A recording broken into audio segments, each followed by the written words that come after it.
Hello, welcome to my page. This is Ricky Posket Official. If this is your first time, hit like, subscribe, tell your friends about the page. What am I doing today? Well, I got my newest engine in.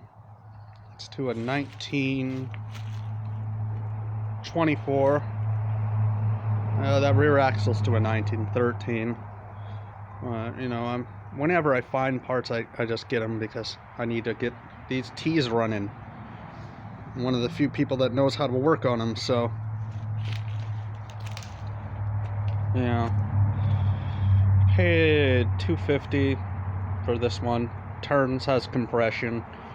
Only thing it needs is the rods down in the bottom, and then for all this rust to be removed and then painted again.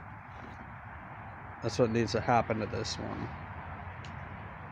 It'd be best for me to just get it completely cleaned and derusted and then painted again. But there's a good heart. Just getting to that point of putting it back in.